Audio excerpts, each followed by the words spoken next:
Bila hati hilang cahaya iman, langkahnya hidup hitam tanpa penerang. Apabila jiwa jauh dari Al-Quran, langkahnya hidup bagai tanpa pedoman. Apabila mulut jauh dari asmanya, langkahnya hidup bagai hilang berkahnya. Apabila dunia kau merantai sang jiwa, siap-siap akhirat meninggalkannya.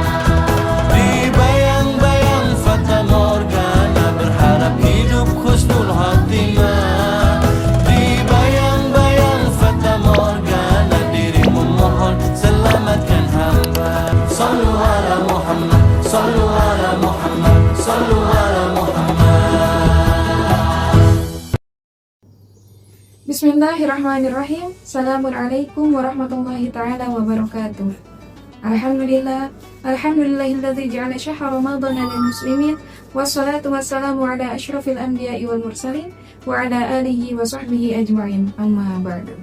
Alhamdulillah, puji syukur marilah senantiasa kita agungkan kepada Allah Subhanahu wa taala yang mana telah memberikan limpahan nikmat kepada kita semua, di antaranya nikmat iman wal Islam dan nikmat masih dipertemukannya kita dengan bulan Ramadan yang penuh rahmat dan maghfirah ini. Allahumma shalli wa sallim ala sayyidina Muhammad. Salawat beriringkan salam semoga senantiasa tercurah limpahkan kepada sosok yang sangat kita harapkan syafaatnya. Siapa lagi, tiada lain dan tiada bukan Nabi kita semua, yakni Nabi Muhammad SAW. Tak lupa kepada alihi wa ashabihi wa tabi'in tabihi ila yaumil qiyamah. Ayuhas sha'imuna wa sha'imat. Alhamdulillah, saya masih diberi kesempatan oleh Allah Subhanahu wa taala untuk men-share sedikit ilmu pada kultum Ramadan ini. Pada kultum Ramadan tahun lalu, saya membahas tentang ilmu fikih, tepatnya tentang fikih puasa.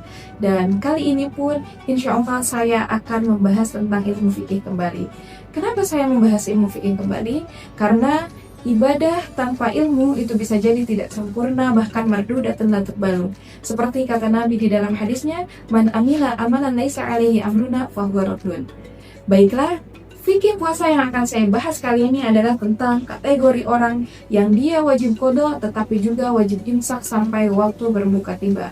Artinya dia sama seperti orang puasa pada umumnya, yakni tidak makan, tidak minum, dan tidak melakukan hal-hal yang dapat membatalkan puasa, tetapi dia juga wajib mengganti puasanya di kemudian hari setelah Ramadan selesai. Sebelumnya, saya akan meletakkan tulisannya di sebelah sini dan kesimpulannya di sebelah sini untuk lebih memudahkan. Baiklah, bismillahirrahmanirrahim. Halatu wujubil qadha'i ma'al imsaki ilal ghurubi sittun. Kategori orang yang wajib qadha serta wajib imsak sampai waktu berbuka tiba itu ada 6. Al-awwalu, yang pertama adalah ala muta'addin bifitrihi, orang yang sengaja membatalkan puasanya tanpa ada uzur sedikit pun. Kalau istilahnya sekarang itu mokel ya. Jadi barang siapa orang yang mokel di bulan Ramadan, maka selain dia berdosa dan wajib taubat atas dosanya, dia juga wajib qadha dan wajib imsak sampai waktu berbuka tiba. Asal yang keduanya adalah ala tarikin niyati lailan, orang yang meninggalkan niat di malam hari walau sahwan, sekalipun lupa. Dia lupa niat puasa, maka konsekuensinya adalah puasanya menjadi tidak sah dan tetap wajib kepadanya imsak, yakni menahan diri tidak makan, tidak minum dan tidak membatalkan dan tidak melakukan hal-hal yang dapat membatalkan puasa, serta wajib qadha puasanya. Teman-teman sekalian, masalah niat di dalam bulan puasa itu hukumnya wajib ya. Kalau di dalam mazhab Imam Syafi'i, satu niat puasa itu hanya bisa digunakan, satu niat itu hanya bisa digunakan untuk satu puasa. Jadi andai misalnya kita lupa, suatu waktu lupa tidak niat berpuasa, maka puasa kita menjadi tidak sah. Namun Islam adalah agama yang mudah dan di dalam ilmu fikih selalu ada solusinya. Untuk mengantisipasi kita lupa niat puasa, maka kita diperbolehkan untuk niat puasa mengikuti mazhab Imam Maliki, yakni berpuasa 1 bulan full, yang mana niatnya adalah nawaitu jami'a syahri Ramadan taqlidan li Imam Malik fadlillahi ta'ala. Artinya saya niat berpuasa 1 bulan penuh mengikuti mazhab Imam Maliki fardu karena Allah Ta'ala. Sebenarnya masalah niat itu tidak sesusah itu ya. Contoh niat dalam puasa aja. kita nggak harus nawaitu somagodin an adai fardi syari ramadana hadiah sanati lillahi ta'ala. Enggak, dengan kita meyakini bahwa puasa Ramadan itu hukumnya wajib dan kita mau berpuasa esoknya, kita makan sahur karena tujuan kita hendak berpuasa, maka itu sudah terbentuk niatnya. Karena sebenarnya niat itu wajibnya di dalam hati. Wa talaffuzu biha sunnatun, sedangkan mengucapkannya dengan lisan itu hukumnya adalah sunnah. Asal isu yang ketiganya adalah alamat tasahhara zannan baqa al-laili. Orang yang makan sahur yang menyangka masih waktu sahur. Dia mengira kalau itu masih malam. Fabana hilafu, dan ternyata salah perkiraannya. Ternyata sudah masuk waktu subuh mungkin ya, atau mungkin sudah siang. Maka wajib kepadanya apa? Imsak dan juga qadha. Dia wajib mengganti puasanya di kemudian hari. Arabi'u yang keempatnya adalah alaman afdal zannan al-ghuruba. Ini kebalikannya dari yang tadi. Orang yang berbuka puasa, zannan al-ghuruba, dia menyangka kalau waktu berbuka itu telah tiba, fabana hilafu, dan ternyata perkiraannya salah. Al-khamisu yang kelimanya adalah alaman bana lahu yaumu salasina sya'bana. Orang yang menyangka bahwa hari itu masih 30 bulan Sya'ban, tanggal 30 bulan Sya'ban. Annahu min Ramadan, ternyata hari itu tuh udah masuk 1 Ramadan. Maka apa? Maka wajib kepadanya imsak dan juga qadha. Asadisu yang keenamnya adalah alaman sabaqahu ma'un. Orang yang kemasukan air ke dalam rongganya, min madmadotin, entah itu karena kumur-kumur, alis din syakin, atau karena memasukkan air ke dalam hidung ya, membasuh hidung ya, au guslin, atau karena mandi yang hukumnya sunnah, yang mana ghairu masyru'in ghairu ma'murin bihi. Ketiganya tersebut itu bukan sesuatu yang wajib.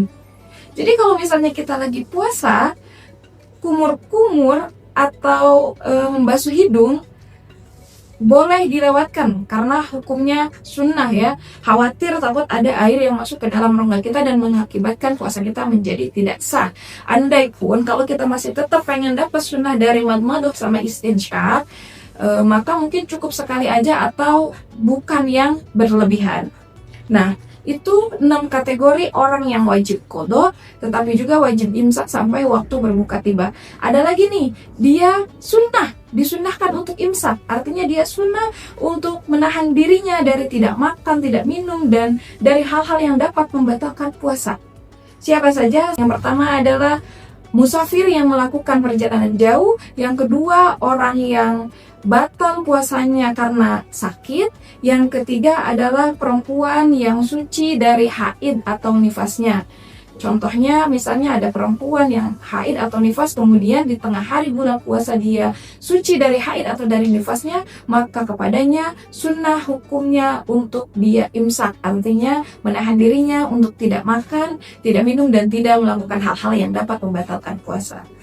Ayuhal musyahidun al-kiram, Ramadan bukan hanya tentang kita memperbanyak ibadah kita, melainkan juga memperbaiki kualitas ibadah kita.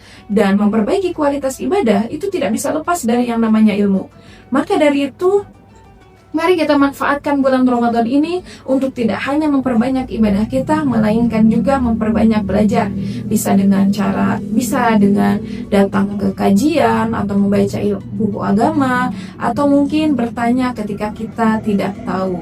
Semoga dengan memahami ilmu fikih, ibadah kita menjadi semakin benar, puasa kita menjadi semakin berkualitas, dan Ramadan kita benar-benar membawa perubahan di dalam diri kita. Amin ya rabbal alamin. Mungkin hazam ini mungkin hanya itu yang dapat saya sampaikan. Mudah-mudahan dapat bermanfaat untuk kita semua. Al-afwu idza wajadtum al-khata'a minni li annal insana mahrul khata'i manisyan. Mohon maaf apabila terdapat banyak kekurangan. Benar datangnya dari Allah dan salah datangnya dari diri saya sendiri. Akhirul kalam, saya akhiri. Assalamualaikum warahmatullahi wabarakatuh.